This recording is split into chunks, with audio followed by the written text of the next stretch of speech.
sahabat mengikuti live saya yang ini, sahabat akan menjadi seorang yang ahli di bidang pengolahan air. Ya, jadi sahabat bisa menjadi seorang yang ahli di bidang pengolahan air. Anggaplah bahwa ini adalah kuliah umum dan materi ini cocok sekali untuk mahasiswa yang sedang KKN, mahasiswa yang di Poltekkes, mahasiswa yang sedang melaksanakan praktek di pedesaan. Bagi warga desa dan warga masyarakat desa yang membutuhkan sistem pengolahan air, atau di daerah-daerah yang sulit kita mendapatkan air, dengan edukasi ini bisa membuat sahabat menjadi seseorang yang ahli. Sahabat, dalam sistem pengolahan air itu yang pertama kali atau prinsip utama adalah bahwa dalam sistem pengolahan air itu ada 4 syarat yang harus dipenuhi. Ya, ada 4 syarat. Yang pertama, harus ada air, sebab kalau tidak ada air, kan tidak ada yang kita olah. Ya. Yang kedua, ada makrofilter. Makrofilter adalah sistem pengolahan air dengan satuan mesh. Ada mikrofilter. Mikrofilter adalah tipe filter yang biasanya kita ukur satuannya dengan mikron. Dan jika diperlukan, ada satu lagi, namanya ultrafilter. Jadi, perangkat yang saya buat ini adalah contoh, ya. Perangkat yang saya buat ini adalah contoh. Anggaplah ini laboratorium ini yang sahabat bisa pakai untuk dibuktikan kepada pelanggan sahabat sebelum sahabat pasang filter di pelanggan itu. Ini adalah pompa air, ya. Ini adalah pompa air. Anggap saja ini adalah pompa air yang kita pasang di sumur, ya. Jadi ini adalah pompa air, anggap saja walaupun pompa air ini kecil, tetapi anggap saja ini pompa air di sumur. Sahabat, walaupun ini hanya laboratorium ini, tapi kita bisa menghasilkan air 500 liter per jam dengan kualitas air terbaik. Ya, jadi sistem yang saya buat sederhana ini sudah bisa menghasilkan air dengan kualitas premium 500 liter per jam. Jadi anggap saja ini pompa di sumur, oke? Saya masukkan dia di dalam sumur, ya. Anggap saja ini saya masukkan dia di dalam sumur, ini pompa. Anggap saja saya masukkan di dalam sumur. Ya. Air dari sumur yang keruh, kuning, berbau, ya. Air yang keruh, kuning, berbau, kita alirkan masuk ke dalam sistem klorinator. Sistem klorinator ini adalah buatan saya sendiri dan sistemnya adalah sistem hasil penemuan saya sendiri.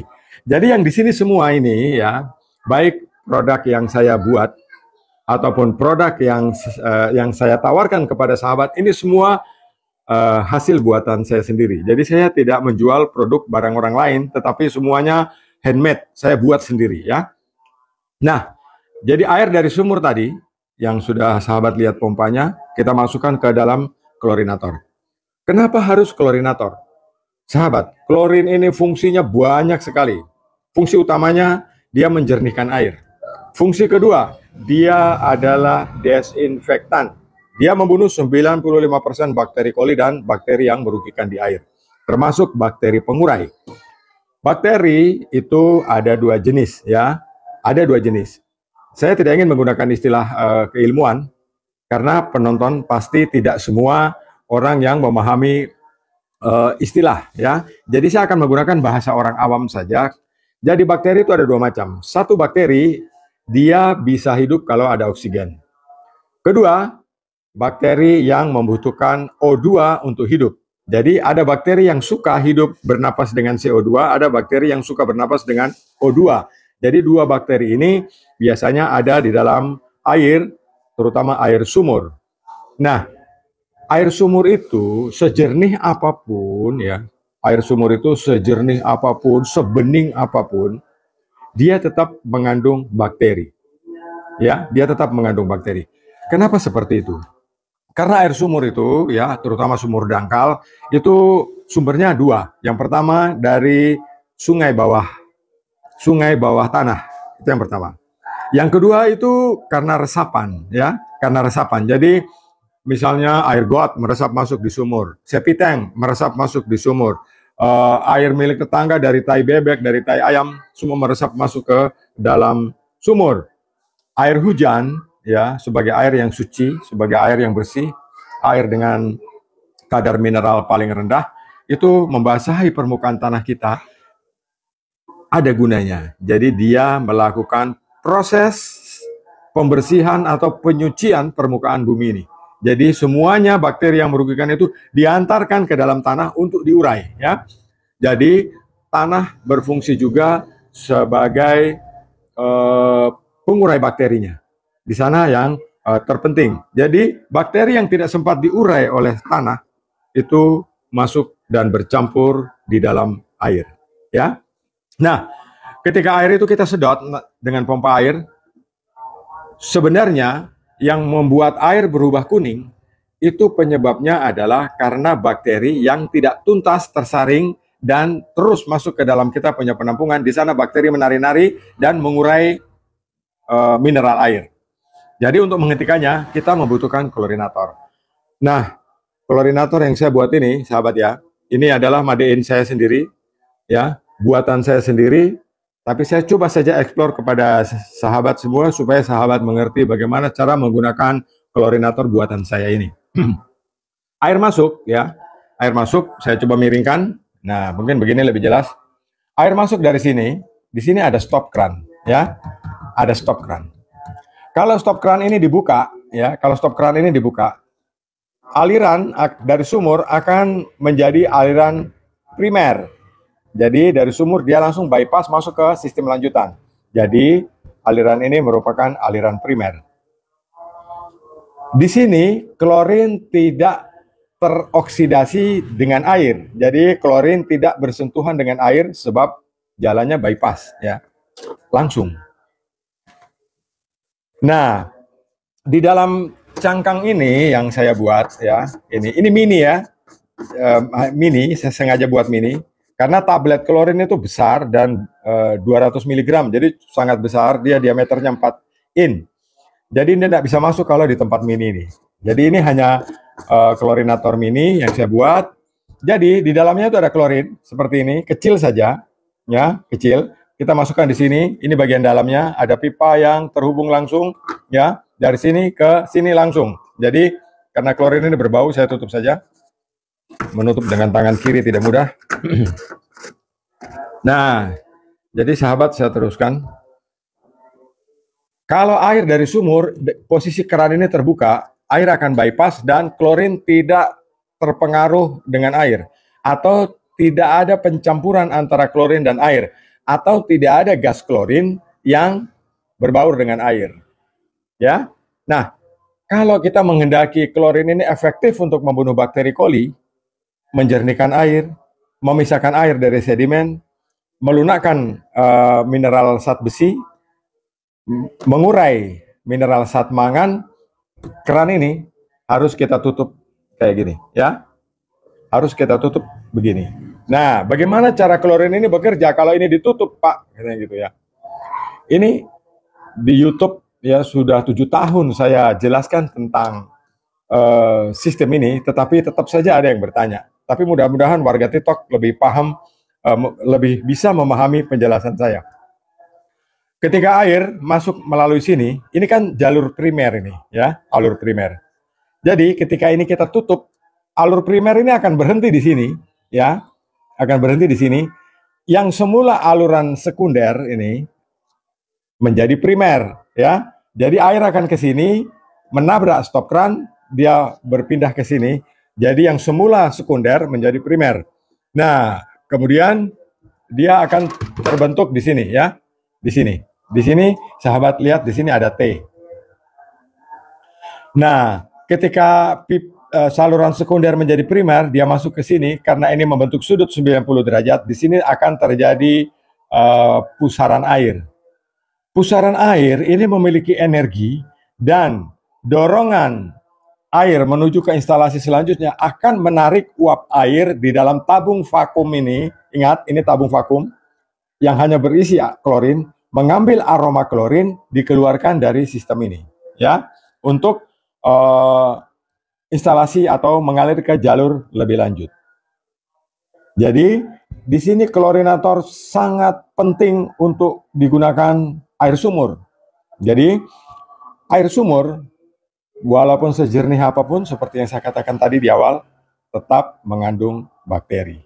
Ya, air sumur tetap mengandung bakteri. Nah, jadi klorinator ini bisa membunuh bakteri yang merugikan di air, dan satu-satunya zat yang bisa membunuh bakteri yang mengurai zat besi hanya klorin ini, ya. Karena dalam pengujian yang saya lakukan, belum ada chemical lain atau bahan yang korosif lainnya yang bisa membunuh bakteri besi kecuali klorinator.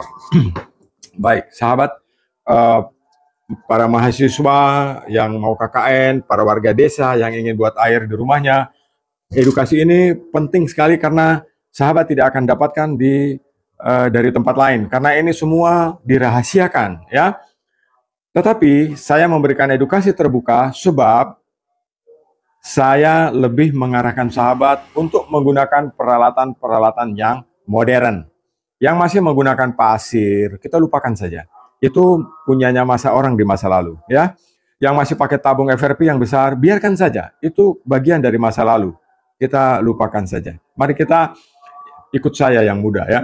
Jadi sahabat, ikut saya yang muda, mari kita masuk ke dunia baru, masuk ke teknologi baru supaya rumah kita yang kecil bisa dimasuki oleh sistem ini, ya. Setelah dari klorin, ya, ini kita tutup. Air akan bercampur dengan uap klorin. Ingat, hanya uapnya saja, bukan klorinnya. Kalau klorin kena air, nanti satu rumah semua bau klorin, ya. Nah, kita akan meneruskan sistem saringan itu ke makrofilter. Di sini saya menggunakan makrofilter yang kecil ini, ya. Kira-kira sahabat bisa lihat saja karena saya tidak punya kameramen. Jadi ini makrofilter. Makrofilter ini yang modern itu menggunakan disk, filter disk, ya. Filter disk ini punya kerapatan mesh 130 atau setara dengan 120 mikron. Sementara kalau pasir silika itu kerapatannya hanya mesh 36. Jadi masih longgar. Jadi pasir silika kalau sahabat pakai untuk menyaring air, dia tidak akan pernah tersumbat karena dia bukan penyumbat dan dia hanya menyaring polutan yang besar, ya, kerikil, lumpur yang besar-besar lah, itu dia tahan di tangki. Tapi kalau tangki itu sudah kotor, itu sahabat bisa bayangkan betapa sengsaranya kita mengangkat tangki sebesar itu, kita butuh orang banyak. Tetapi kalau menggunakan mikrofilter sekecil ini, ya, atau filter disk, ya, dengan filter disk, sahabat dengan mudah akan membersihkan dan merawatnya walaupun seorang diri. Tak usah laki-laki, perempuan pun bisa melakukannya. Saya coba tunjukkan filter disknya. Nah, sahabat Dimas, filter disk itu bentuknya seperti ini, memasangnya terbalik begini, ya. Jadi tangki yang besar-besar sudah kita tidak gunakan lagi. Sekarang kita gunakan yang sekecil ini, ya. Coba bayangkan kalau tangki besar, ya, isinya pasir, kemudian kita angkat bawa ke lantai 3, pasti sengsara. Pertama naik pikul tangkinya dulu, turun bawa pasir satu karung, naik, turun, ambil lagi pasir, naik, turun, bawa kunci-kunci, turun, bawa lem, bawa bahan, bawa rumit. Tapi kalau ini cukup pegang dengan tangan santai, sebelah pegang kunci-kunci bisa naik sampai ke lantai 5 sekalipun. Jadi lebih ringan, ya, lebih simpel. Tetapi karena ini adalah perangkat contoh sistem yang benar, jadi saya contohkan saja menggunakan makrofilter yang kecil ini. Nah, untuk teman-teman mahasiswa yang mau membuat sistem air bersih atau higienis sanitasi di desa, bisa mencontoh sistem ini. Bisa mencontoh sistem ini, ya. Jadi dari sumur tadi kita sudah ke klorinator. Kita klorin di sini airnya supaya bakterinya mati semua di sini. Di sini ada mikrofilter. Sebagian bakteri akan tertahan di sini, ya. Ini makrofilter. Kemudian dari makrofilter ini air saya teruskan masuk ke filter bag, ya. Saya putar ini alatnya, bentar, supaya bisa terlihat jelas. Nah, mungkin seperti ini bisa terlihat, ya. Jadi dari klorinator ke makrofilter, dari makrofilter kita menuju ke filter bag. Sahabat, filter bag itu bentuknya seperti ini. Tetapi ini serupa tapi tak sama, ya. Serupa tapi tak sama, yang saya maksud itu begini. Yang banyak dijual itu kantong ini itu berbeda dengan kantong yang dipasang di dalam sini. karena kerapatannya, ketebalannya. Kalau kantong ini sahabat masukkan air dari atas, airnya tidak akan keluar dari sini, ya, tidak akan keluar. Karena kantong ini dilapisi oleh nilon. Jadi nilon yang menyatakan satuan ukuran dari kantong ini. Jadi kantong ini ada yang 100 mikron, 50 mikron, 40 mikron, 20 mikron, 10 mikron, 5 mikron, 1 mikron, dan 0,5 mikron. Jadi setengah mikron. Ya. Nah, kalau setengah mikron misalnya, sahabat isi air di sini, sahabat bawa kemana-mana tidak akan tumpah. Dia tidak akan bocor.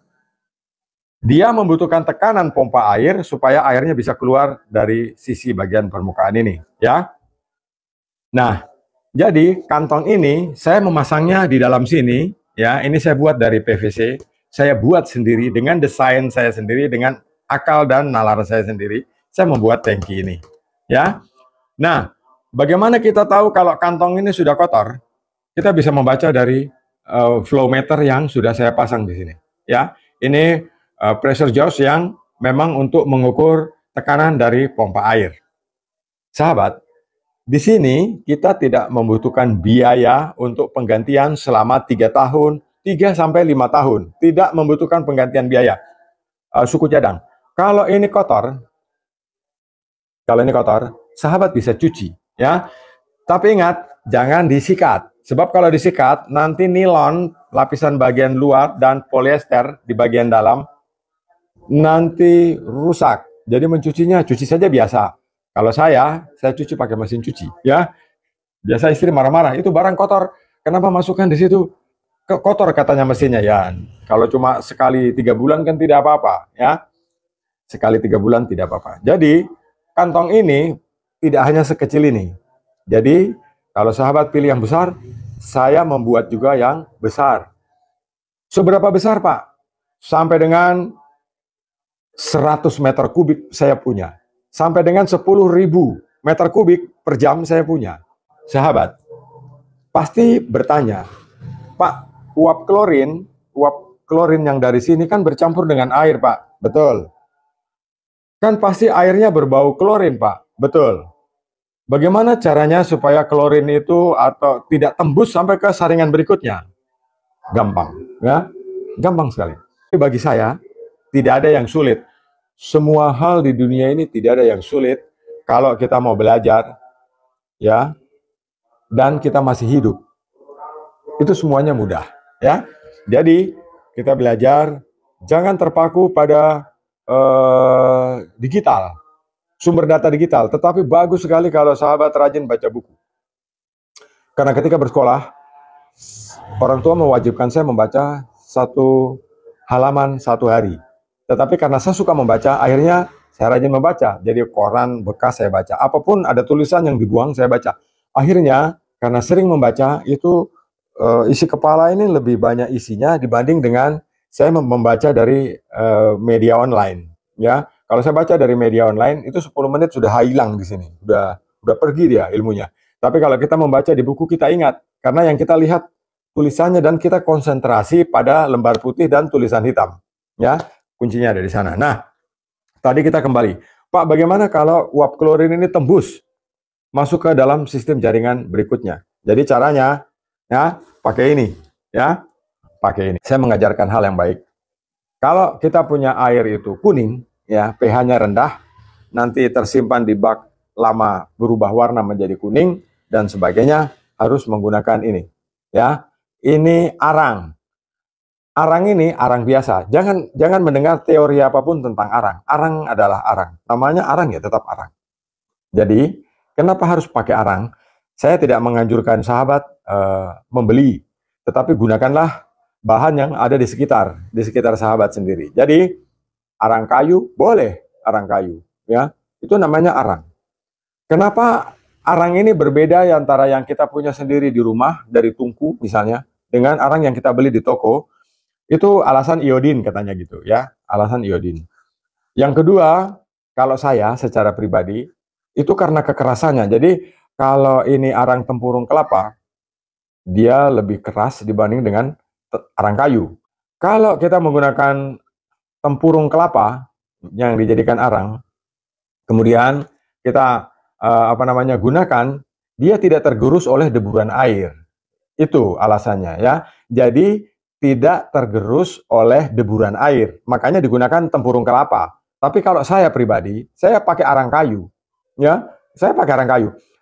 Saya tidak pernah membeli arang untuk saya gunakan baik untuk kebutuhan saya sendiri atau kebutuhan orang lain, pelanggan saya. Jadi saya kalau pasang filter air di rumahnya orang itu yang saya isi arang kayu ya, dan tidak memberi efek. Kalau memang itu memberi efek, pasti banyak yang komplain. Saya sudah 7 tahun di YouTube, pasti YouTubeku juga pasti akan diprotes orang. Jadi pakai arang, sembarang arang, namanya juga arang ya. Yang penting gunakan pompa yang seimbang supaya arang kayu kita itu tadi tidak hancur kena semprotan air dari pompa air. Kuncinya cuma itu. Nah, jadi sahabat ya, kantong ini kan tadi kita menghindari bau klorin ini, pergi ke sini kan. Nah, untuk menghindari bau klorin itu pergi ke jaringan yang berikutnya, kita isi arang ini ke dalam sini. Ya, kita isi di sini. Saya tidak mau isi sebab ini barang jualan. Kalau saya isi begini nanti kotor ya. Jadi cukup sahabat tahu. Jadi ini arang seperti ini kasih masuk di dalam sini sampai penuh. Sampai penuh di sini. Nah, sampai penuh.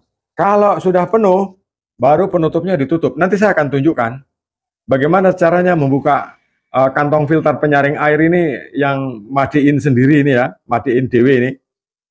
Cara membukanya dan cara membersihkannya nanti saya ajari. Baik.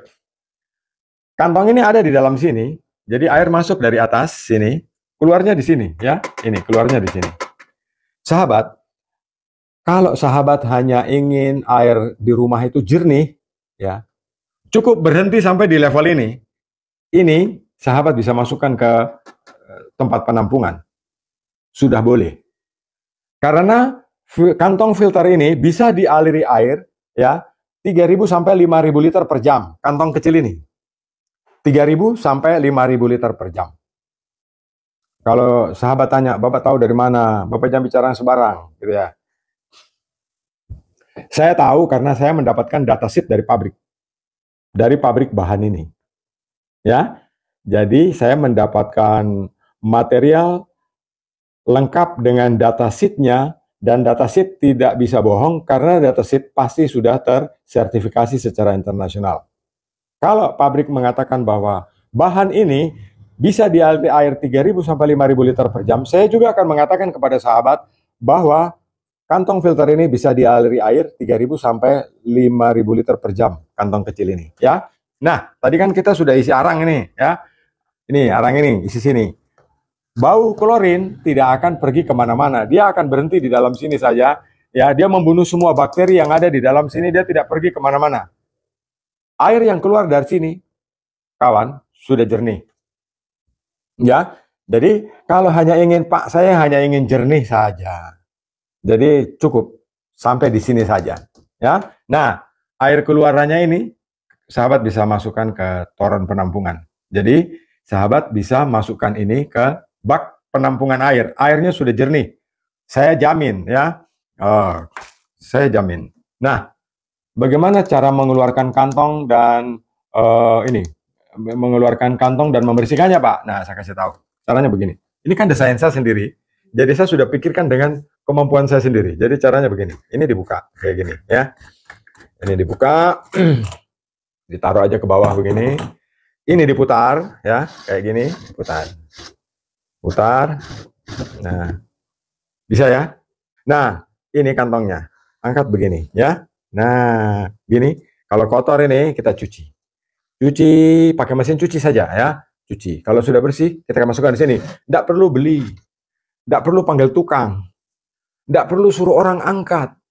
Tidak perlu panggil orang pikul. Sendiri saja. Persoalan sudah selesai di mikrofilter ya. Mikrofilter di sini.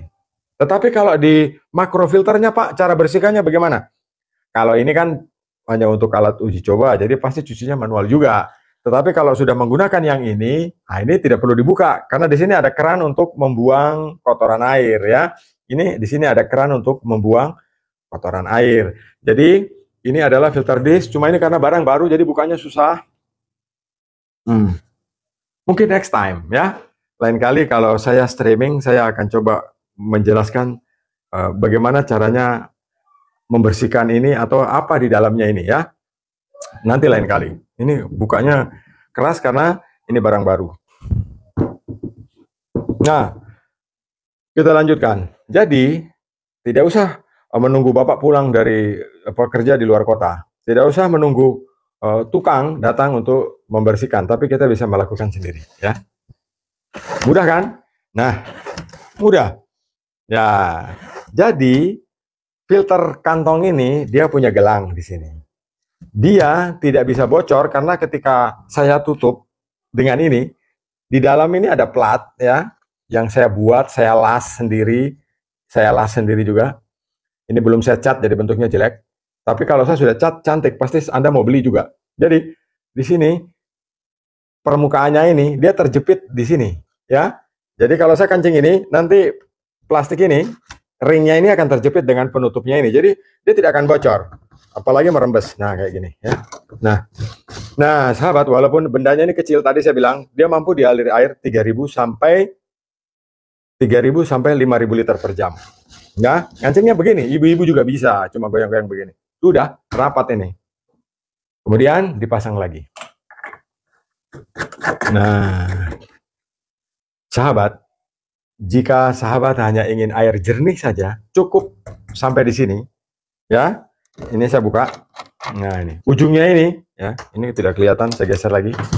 Nah, ujungnya ini bisa masuk ke bak penampungan. Air sudah jernih, bebas bakteri, sudah bisa higienis sanitasi, cuci piring, cuci pakaian, masak, mandi, bisa. Air yang keluar dari sini sudah jernih. Apa yang membedakan dia jernih atau dia bening? Gampang, ya, gampang sekali. Begini, air jernih itu air tampak bening, ya. Air jernih itu air tampak bening. Tapi kalau dimasukkan di dalam bak mandi misalnya, yang keramik, dasar baknya tidak kelihatan, buram dia. Itu air jernih, buram. Jadi kalau ada rambut ini ada di dasar bak, sahabat tidak bisa lihat, ya, tidak bisa lihat, tidak terlihat. Atau ini apa ya, telur nyamuk yang menetas, yang menari-nari di dasar bak itu, dia tidak kelihatan kalau airnya jernih. Karena bak kita isi penuh, kedalaman 1 meter, dasarnya tidak kelihatan.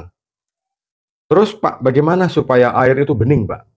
Pak, saya ingin air dari sumur saya itu jadi jernih, habis jernih bening, habis bening, saya minum Pak, langsung dari keran. Saya kasih tahu caranya, ya. Nah, mau diminum langsung dari keran, wah, bisa saja. Sebenarnya semua itu gampang, ya. Nah, ini saya pasang kembali di sini ya. Nah, ini saya beri nama ini laboratorium mini.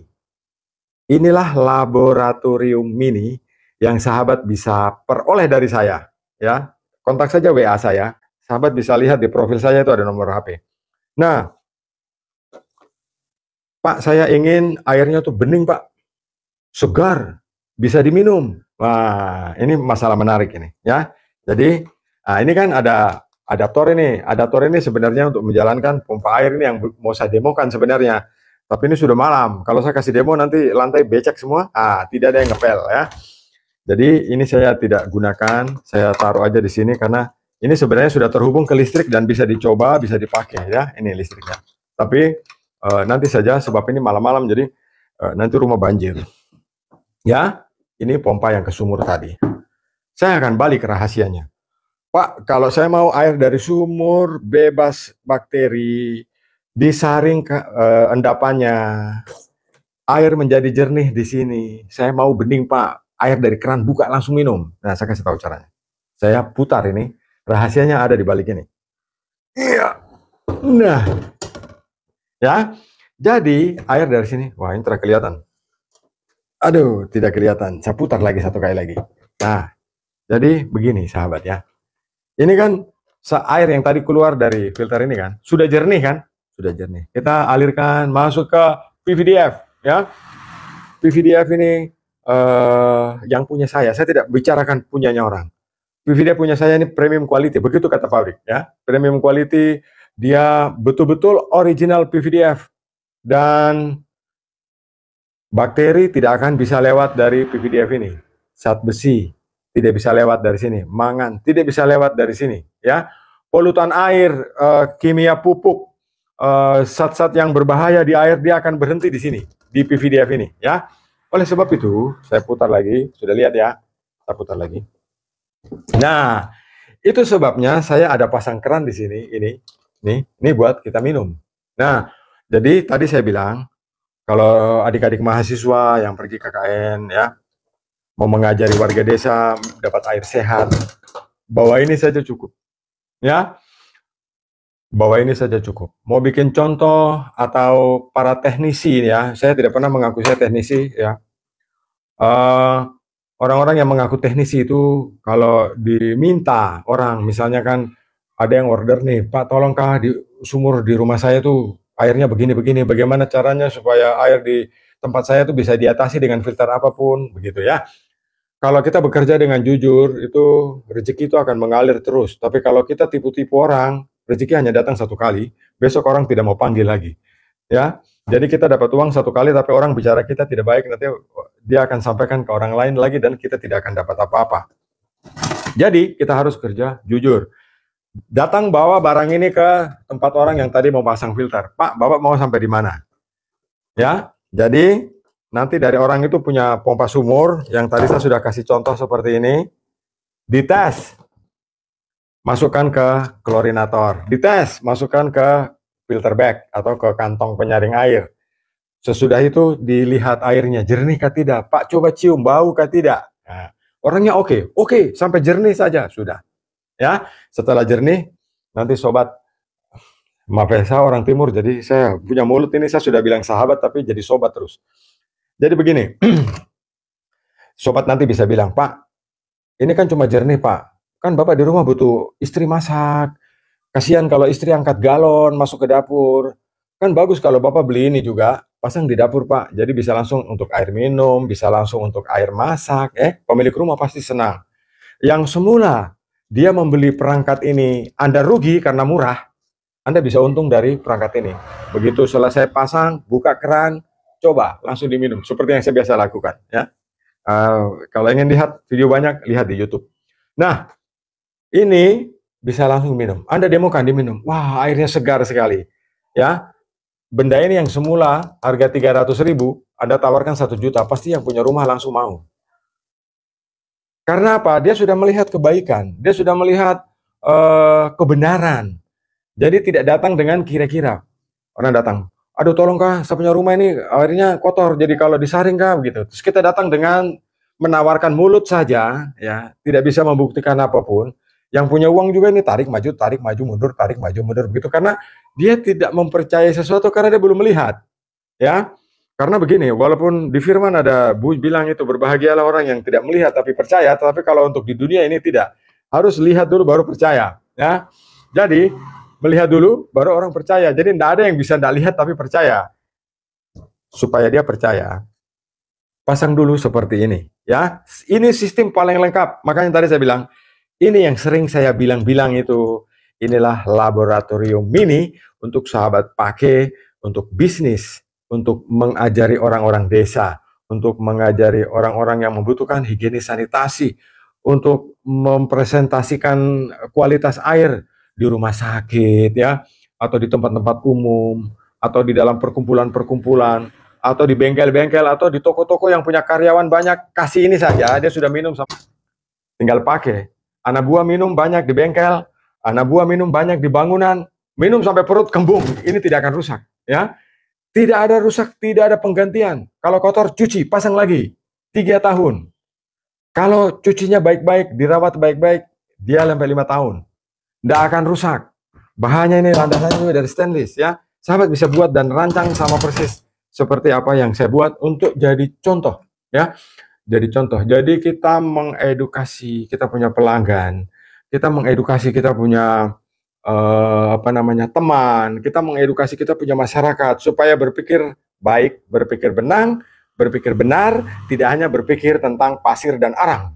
Jadi tidak ada lagi yang saya terangkan tentang pasir dan arang. Yang saya terangkan adalah teknologi modern untuk sistem pengolahan air untuk menjadikan kita hidup lebih baik ya.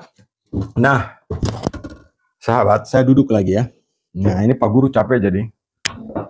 Nah. Sahabat, jadi dalam suatu sistem pengolahan air itu yang terpenting harus benar ya. Yang penting harus benar. Terus jangan melawan hukum alam, itu terpenting juga. Tadi di awal saya sudah bilang, dalam sistem pengolahan air itu harus ada 4 syarat dan ada 2 unsur. 4 syarat itu pertama harus ada air, ya. Yang kedua harus ada makrofilter, ini dia. Harus ada mikrofilter, ini dia. Dan jika dibutuhkan harus ada ultrafilter, ting, ini dia, ya. Jadi ini tidak wajib, boleh ya, boleh tidak, tergantung isi kantong. Nah, kalau sistem ini dipatuhi, orang-orang yang sering bilang, Pak, air saya sudah bagus, tidak ada bau, airnya jernih, itu cukup mengatasi ini. Ya, persoalan sudah teratasi di sini. Tetapi kalau ada yang bilang, Pak, airku kuning, ada bau lumpur, ada bau besi, kadang-kadang itu hitam-hitam, kayak gitu. Nah, kita di sini harus menambahkan unsurnya. Unsurnya ya, ada 2 unsur. Harus menambahkan desinfektan. Dan yang kedua, ultraviolet. Jadi ada tambahan 2 unsur. Jadi saya sering berceloteh ya, di YouTube itu saya bilang bahwa jadi dalam pengolahan air itu harus memenuhi syarat dan unsur. 2 unsur dan 4 syarat. Pertama, harus ada makrofilter.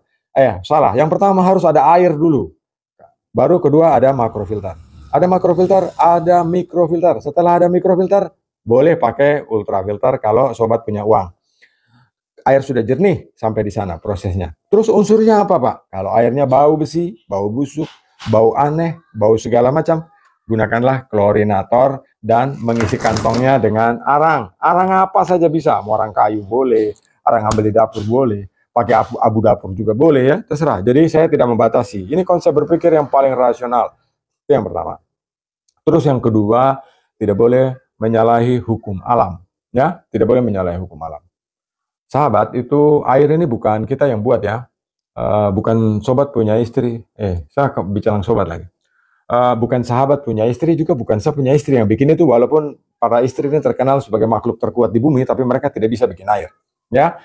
Air ini datang dari langit, diciptakan dan pemberian dari Tuhan yang Maha Esa, Tuhan yang Maha Pencipta untuk kebutuhan manusia. Dan air ini adalah sumber kehidupan. Tidak ada kehidupan di muka bumi ini kalau tidak ada air. Ya, tidak ada kehidupan di muka bumi ini jika tidak ada air. Semua jasad hidup yang ada di alam ini, termasuk bakteri, virus, virus yang mematikan, virus bawa penyakit dan segala macamnya, itu semua berasal dari air. Semua berasal dari air, termasuk Anda dan saya juga berasal dari air. Ya, kalau ada yang menyangkal itu mungkin lahir dari batu, tapi semua kita ini berasal dari air. Jadi karena air kita juga ada. Nah, karena air ini bukan kita yang bikin, jadi kita harus menghormatinya dengan baik. Tugas kita itu cuma, ya, tugas kita terhadap air itu, kalau kotor kita bersihkan, kalau sudah bersih kita jernihkan, kalau sudah jernih kita beningkan, kalau berbau kita segarkan, ya. Cuma itu. Jadi jangan tambah bumbu yang lain-lain. Tanya lagi, ya.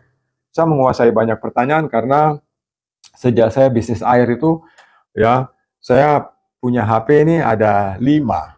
Jadi saya pegang 5 HP, jadi setiap hari di meja saya 5 HP ini hidup. Itu WA yang masuk ke saya tuh setiap hari itu 400 pertanyaan, itu paling kecil. Paling kecil itu kalau hari Minggu itu biasa 100 saja. Semua bertanya tentang air dan melaporkan kondisi air di lokasi dan di tempatnya masing-masing. Jadi hampir dari catatan saya itu hampir masalah air di seluruh Indonesia ini sampai ke Asia, itu saya tahu kondisinya di sana. Kenapa? Sebenarnya saya bukan pergi ke sana, cuma teman-teman atau orang-orang atau pelanggan yang berkonsultasi dengan saya itulah yang saya melaporkan kondisi itu ke saya, dan saya membuat report terhadap pertanyaan-pertanyaan itu. Jadi kalau satu hari saya dapat 400 pertanyaan dan saya mencari 400 jawaban untuk itu, Tuhan kasih saya tambah ilmu 4 kali lipat setiap hari, setiap minggu, setiap bulan, dan setiap tahun, ya. Jadi terus bertambah. Jadi ilmu saya berkembang sebenarnya karena sahabat sendiri, dan saya membuka peluang untuk sahabat bertanya. Baik, sahabat Kadimas, di kesempatan yang lebih nyaman saya akan coba menjelaskan yang lebih detail lagi. Terima kasih atas atensinya. Saya Lukman Hakim di Blitar, Jawa Timur. Salam Kendimas.